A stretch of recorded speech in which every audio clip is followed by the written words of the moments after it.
In 2008, the Museum for African Art in New York mounted the first major exhibition ever dedicated to Congolese popular painting. Its subject was Patrice Lumumba, the assassinated independence leader who became the painted conscience of a nation. Guest curated by Bogomil Jusiecki, the show gathered nearly 50 canvases in which the street artists of Katanga transformed a murdered prime minister into a hero, a martyr, and a secular Christ of Africa. This is the story those paintings tell. For 30 years, the popular painters of the Congo returned again and again to one dramatic life. Patrice Lumumba, who lived from 1925 to 1961, was a major figure of the independence movement and, after his killing, an enduring symbol of African self-determination. The exhibition shows how artists embodied popular, sometimes mythical traditions in symbolic images to create a hero and a martyr. Like the medieval European paintings of Christ and the saints, these urban canvases recreate and preserve the past, and they serve as a shared language in cities where many different tongues are spoken. First, the exhibition itself, where these paintings came from, who they were made for, and why a murdered politician became the favorite subject of a whole school of street painters. A Congo Chronicle was the first major exhibition devoted to Congolese popular painting, originally shown at the Museum for African Art in New York.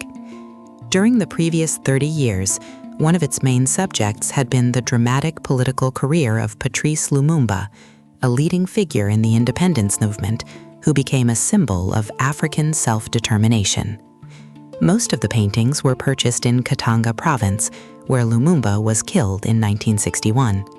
Mineral-rich and far from the capital, Katanga soon became the scene of attempted secession, civil war, and foreign military intervention.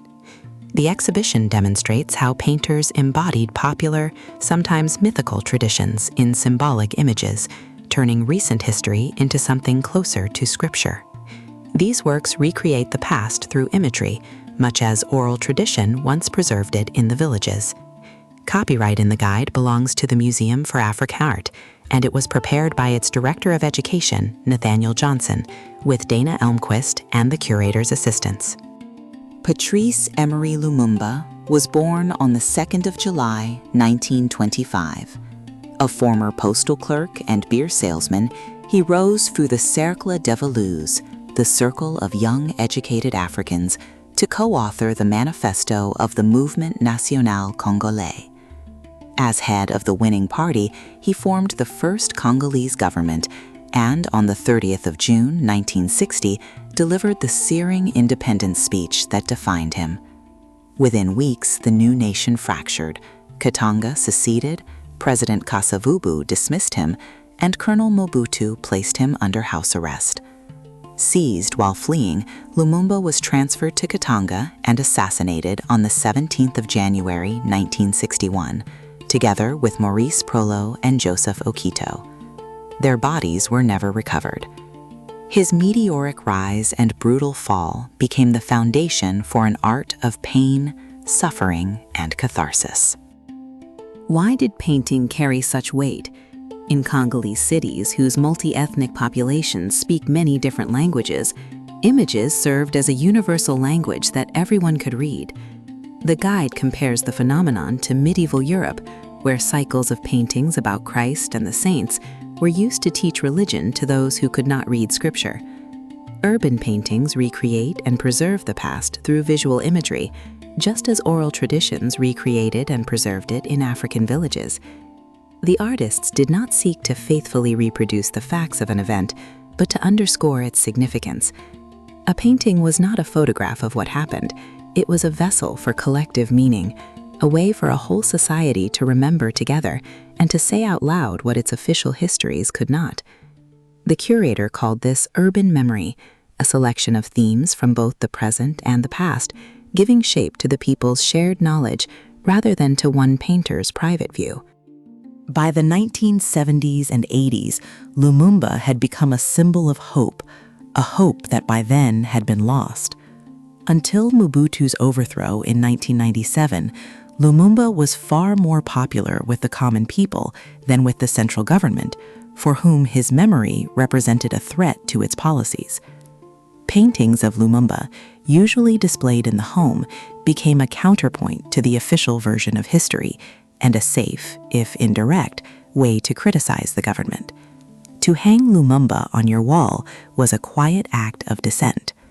The works gathered here come mostly from present-day Lubumbashi and other industrial centers of Katanga province, and they outline the main topics of Congolese urban art: individual and collective identity, the chronicle of current affairs, and the recollection of the past as it relates to the present. Across the country, urban painting drew on a limited, shared set of themes, styles, and attitudes. Step now into the workshops of Katanga and the recurring images that made Lumumba a legend. The dominant figure in this body of work is Tshibumba Kanda Matulu, whose canvases account for many of the exhibition's most powerful images. He worked alongside painters like Barozi, Kalume, Angali, and Sheribenga, names that recur on canvas after canvas. Yet authorship in this tradition is slippery. A good number of paintings were made by one artist who would sign another's name, a practice that puzzled Western specialists.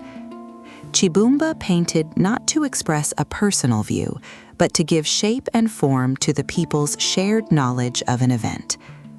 These were oil paintings on cotton fabric, often ordinary flour sacks, sold cheaply and hung in homes and bars, where they spoke to a whole community rather than to a collector. The artist here is less an individual genius than the voice of a remembering crowd. The exhibition opened with a section called Urban Art, Themes and Techniques, a primer meant to retrain the Western eye. Alongside Kalume's wonderful portrait, Cast Your Vote for Lumumba, painted for the 1959 election campaign, the curator hung scenes of colonial barbarism, 2 paintings of the mermaid goddess Mamiwata, street scenes, and generic landscapes and portraits. One canvas was displayed with its back turned to reveal the rough sacks used as supports. Sheribenga's I Love Mamiwata is in fact a self-portrait, the famed mermaid seated on the artist's own shoulders. Works like Nkulu Wankulu's Colonia Belge, depicting the violence of the colonial state, taught viewers another way of seeing, one that is syncretic, allegorical, and rooted in a memory that mixes present and past into a single charged surface. Angali's Arab Time of 1789, a meditation on the old slave trade, hung among these primers, reminding the viewer that the chains in these paintings reach back centuries before the Belgians arrived. The Belgians, who first presented themselves as liberators, in turn became enslavers, and so Congolese independence was hailed as deliverance from the colonial oppressor. A currency note dated 1970, the 20 Makuta bill briefly issued when Lumumba was proclaimed a national hero, shows him breaking his shackles, and it became the model for several paintings. The artists do not reproduce the facts, they underscore the meaning. Tshibumba's canvas casts Lumumba as the leader of the riots of the 4th of January 1959, which forced Belgian Congo's independence onto the international agenda, though Lumumba himself did not take part. In later works, the chains return. ABC Jazz's painting of 1998 depicts Laurent Kabila as a new Moses, breaking the shackles of suffering worn during the long dictatorship that followed Lumumba's death. One related canvas even shows Lumumba breaking chains beside King Baudouin, an imagined conversation about Congolese independence that compresses the whole drama of liberation into a single fabric. The painters bent chronology to serve meaning. One canvas shows Lumumba carrying the Mobutist banner, a flag that did not exist in his lifetime, folding the martyr into the very regime that betrayed him.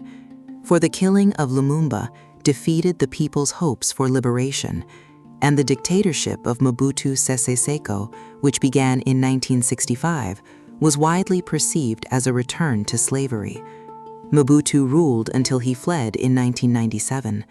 In that year, Laurent Kabila seized power, and painters cast him as the new Lumumba, the leader breaking the chains of slavery worn under Mobutu. Kabila, himself a Congolese, emphasized his Lumumbist past to persuade the people that he was the spiritual heir of the slain prime minister. The brush thus carried Lumumba's authority forward across 4 decades of Congolese politics. In the section Lumumba, Portraits of a Leader, the prime minister appears wreathed in the symbols of his political role. One portrait sets Lumumba's face in a medallion at the center of a map of the Congo, expressing his wish that all Congolese belong to a single family in one independent nation.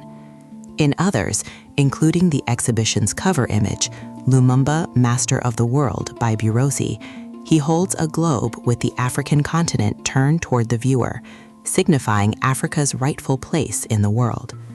Like the other works on display, these portraits call their likenesses from photographs and printed images, then transfigure them. The leader is no longer merely a man.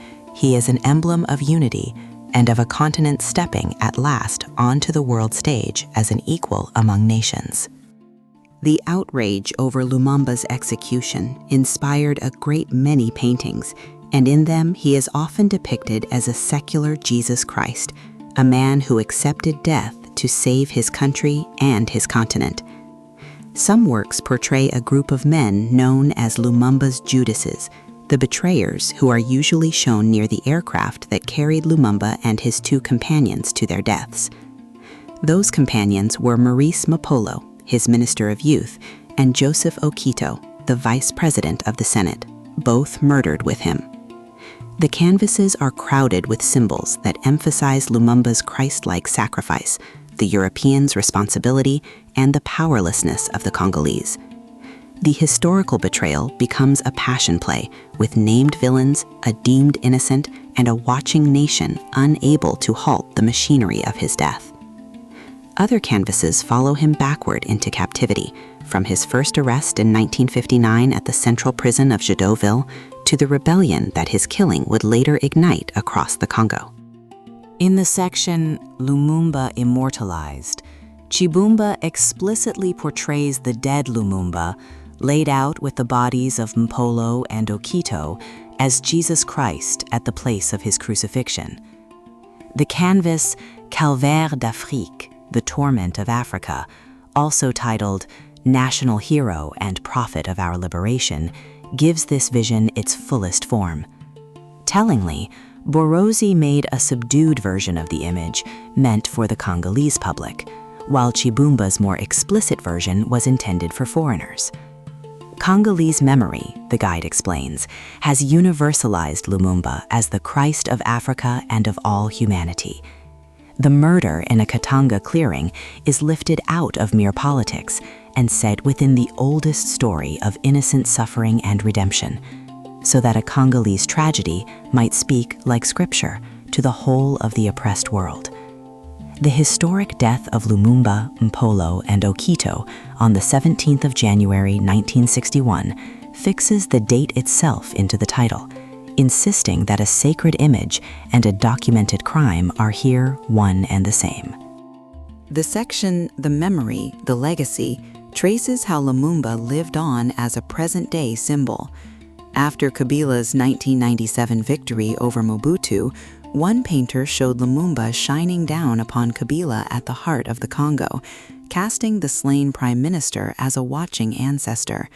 Another gathered Kabila with the figures of independence, Moise Tshombe, the Congolese president who was Lumumba's political opponent and was implicated by a United Nations report in his killing, Joseph Kasavubu, the first president of the newly independent Congo who dismissed Lumumba from office, and Lumumba himself.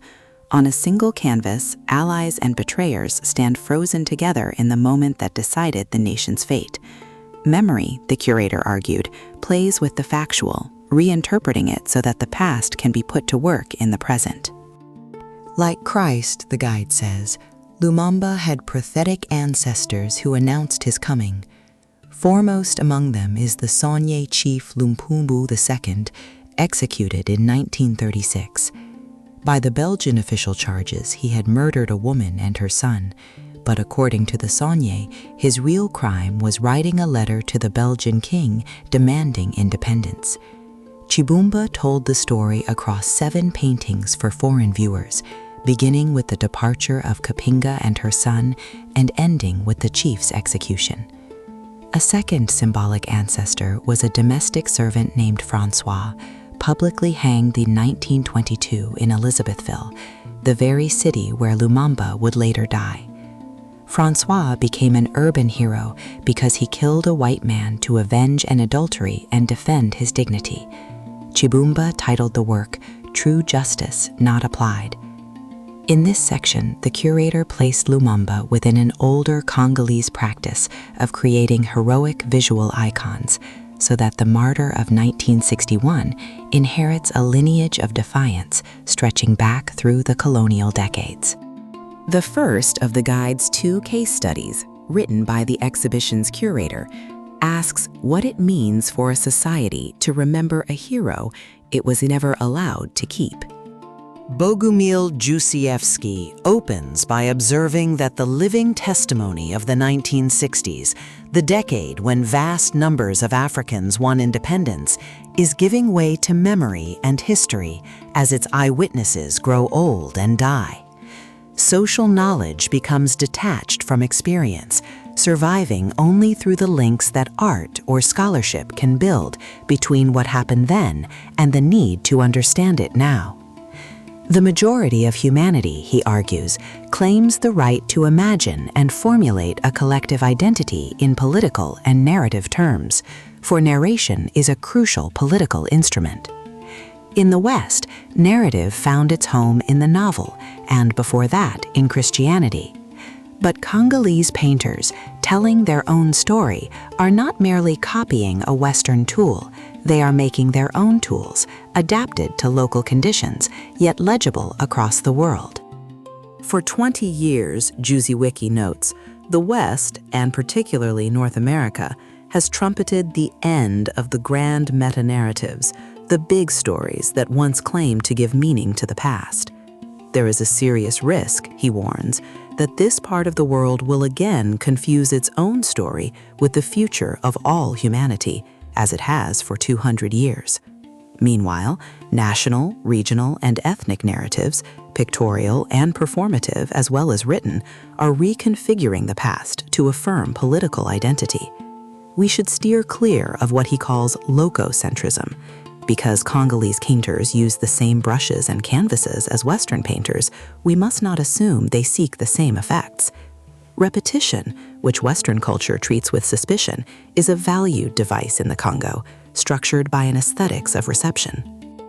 At the center of the essay stands the question of what is known of Patrice Lumumba, the founding hero of a new political order in the Congo, in Africa, and, Jusiewicki dares to say, among all the oppressed of the earth. By the 1990s, the figure of Lumumba had been largely replaced in the world's imagination by that of Nelson Mandela, yet the two cannot truly be opposed.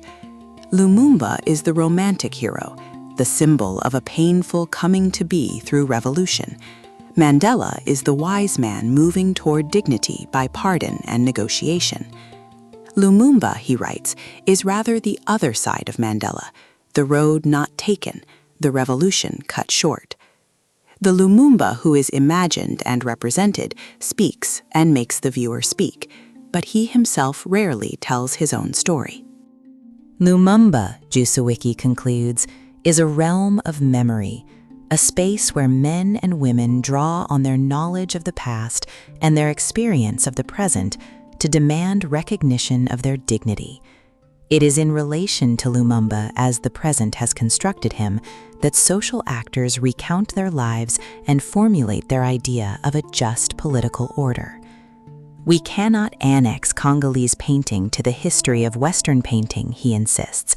Instead, we should enter the dialogue between the paintings and the documents the artists used as local memory, between the paintings and the essays written by Congolese researchers, and between Lumumba as painted and Lumumba as he lives in books, narratives, and songs.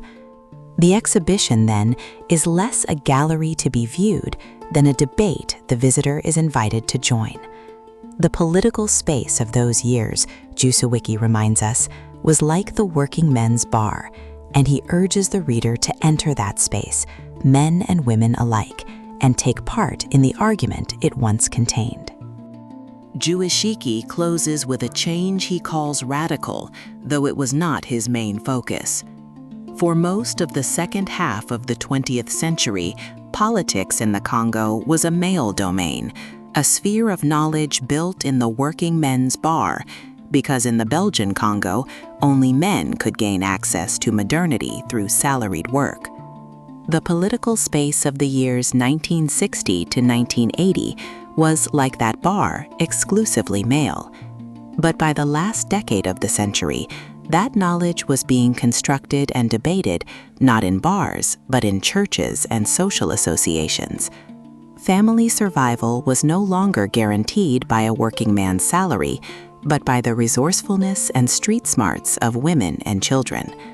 The political space had moved to the house of prayer and the marketplace. Alongside the essays runs a timeline anchoring a complex history in dates. It stretches from a 19th century explorer all the way to a presidency inherited by a son. The story begins with intrusion.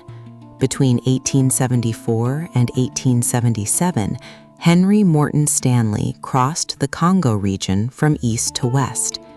In 1876, King Leopold II of Belgium convened the Brussels Conference and created the International African Association, and the European powers agreed to let him control the Congo, ostensibly to suppress the Arab slave trade.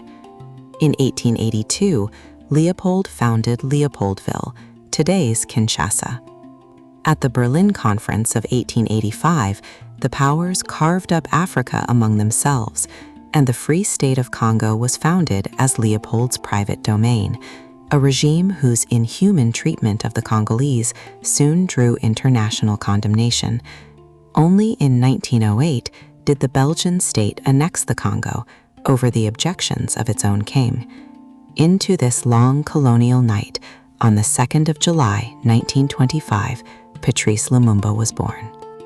In 1955, the Belgian King Baudouin visited the Congo, and Lumumba, then a postal clerk in Stanleyville and an active member of the Cercle des Vaulois, met the king and the Belgian Minister of Colonial Affairs. The next year, he traveled to Belgium at the minister's invitation. The contrast between Europe and Africa transformed his political views, and on his return, he was arrested and convicted for misappropriation of funds. By 1958, he was a sales director in Leopoldville, hired to promote a beer the Congolese believed caused impotence. In October of that year, he became one of the authors of the manifesto of the Mouvement National Congolese. Then came the rupture. On the 4th of January, 1959, riots erupted in Leopoldville, demanding immediate independence, and the long machinery of empire began at last to crack. The year 1960 brought triumph and catastrophe in a single rush. As head of the winning party, Lumumba formed the first Congolese government, and on the 30th of June he delivered his Independence Day speech, which provoked a massive departure of colonial administrators. Within a week, on the 7th of July, Katanga declared its secession. On the 5th of September, President Kasavubu dismissed Lumumba as prime minister. 9 days later, Colonel Mobutu carried out a removal of the civil authorities and placed Lumumba under house arrest. On the 1st of December, Lumumba was seized while fleeing toward Stanleyville. The arc from elected leader to hunted fugitive took barely 6 months. The brevity of Congolese independence and democratic rule, the guide asks students to notice, may itself feed the collective sense of lost possibility that the paintings mourn. On the 17th of January 1961, Lumumba was transferred to Katanga and assassinated alongside Joseph Okito and Maurice Mumpolo. Their bodies were never recovered. United Nations troops occupied Elizabethville in December of 1962, and by June of 1963, Katanga gave up its struggle to secede. In June 1964, Moise Tshombe, the very man who had led the secession, became Prime Minister of the whole Congo, only to be overthrown in October 1965, when Mobutu seized power and began a dictatorship that would last more than 30 years. In 1997, Mobutu fled and Laurent Kabila seized power. In January 2001, the elder Kabila was assassinated in a failed coup attempt, and his son, Joseph Kabila, was sworn in as president. The wheel of betrayal and seizure turned again and again. The second case study, by the art historian Stephen Nelson, sets these Congolese canvases beside the grand history paintings of Europe and asks hard questions of the exhibition itself. Stephen Nelson argues that the nearly 50 paintings on display by Tshibumba, Kanda Matulu, and others are not only Congolese urban art, they are history paintings that function on a fundamental level, much like Jacques-Louis David's Oath of the Harati of 1785 or his Death of Marat of 1793. To make the comparison is to underscore the effective power of these works and the artist's ability to deploy the past to articulate a present reality. What is most striking, Nelson writes, is how the artists molded Patrice Lumumba, the first elected prime minister of the Congo, into a metonym for Congolese history itself. His dramatic rise and meteoric fall became the foundation for an art of pain, an art of suffering, and an art of catharsis. Lumumba, Nelson concludes, is canonized on canvas, the prophet rendered in paint. Jusawiki designed the show in 6 sections and went to great lengths to lead the Western viewer to understand the paintings within their own cultural milieu. He even recreated a Congo cafe, complete with tables and chairs and walls hung with murals and popular paintings, where one could read news clippings about Lumumba from the 1950s to his death and watch a documentary film. Among the most powerful works, Nelson singles out Tshibumba's Faillir Independence, June 30th, 1960. There, the artist drew on the inflammatory speech Lumumba gave before King Baudouin and the new parliament, assembling the stock icons of charged Congolese painting: Lumumba with a globe showing Africa, the broken chains of slavery, and a hand upraised in victory. It does not report the event, it articulates its significance. Nelson is struck by the attention these painters give to their audience. In Abiyo's Lumumba Signing the Congo Declaration of Independence, the book Lumumba signs is painted upside down so that the viewer standing before it can easily read the words. Many of these works, like history painting more generally, are not only political statements but didactic tools, meant to educate the viewer to the significance of the past. In the realm of political protest, Nelson observes, to educate can be a route to politicization and a way to make citizens. The canvases articulated opposition to the Mobutu regime, the pain of Lumumba's fall, and his ensuing martyrdom, turning a wall in a Katanga home into a classroom where a whole community learned how to read its own history. Nelson notes that the wall labels deliberately stress the titles of works, retraining viewers to read these paintings as their first owners would have, even when that strategy frustrated a Western eye trained to ask first who made a thing. For all his admiration, Nelson is critical of how the show was mounted. The labels emphasized the titles of works rather than their makers, a frustrating strategy for an Africanist field where chances to name artists are already few. On one wall, too many pieces were crowded together in a salon-like fashion. Some hung so high they were hard to see, and it was not always clear when one section ended and the next began. He left with questions about authorship and provenance, especially the practice of one artist signing another's name. Most pointedly, he questions whether a show so concerned with how facts are remembered should have been called a chronicle, a record of events in the order they happened, when its real subject is not the facts at all, but the ways they are understood. The guide ends with the resources that surround the paintings, and with Lumumba's own voice, preserved in the speech that helped seal his fate. Among the guide's resources is Raoul Peck's 1992 film, Lumumba, La Mort du Prophète, The Death of the Prophet, a 69-minute meditation by the Haitian director on a man described as a giant, a prophet, a devil, and the Elvis Presley of African politics. Like Malcolm X, the guide notes, Lumumba is remembered less for his achievements than as a symbol of the struggle for self-determination. Peck's film is less a biography than a study of how that legacy was manipulated by politicians, the media, and time itself. It is, above all, a film about forgetting. In it, Europe figures as prominently as the Congo, for Europe was the unseen hand behind the camera. Lumumba's prophecy, the film insists, will not be silenced until Africa achieves a second, fuller independence. The guide pairs the film with a shelf of further reading, from Thomas Kanza's Rise and Fall of Patrice Lumumba to Ludo de Witt's investigation, The Assassination of Lumumba, and Lumumba's own collected speeches and writings. Lumumba's Independence Day address, delivered in the presence of King Baudouin, is the guide's closing primary source. He refused the script of gratitude. No Congolese worthy of the name, he declared, would ever forget that independence was won by fighting, a day-to-day fight of tears, of fire, and of blood. For 80 years of colonial rule, they had known harassing work for starvation wages, the indignity of being addressed as inferiors, lands seized under laws that recognized only that might is right, magnificent houses for whites, and crumbling shanties for blacks. All that, he said, is henceforth ended. He vowed to show the world what the black man can do when he works in freedom, and to make the Congo the center of the sun's radiance for all of Africa, a decisive step toward the liberation of the entire continent.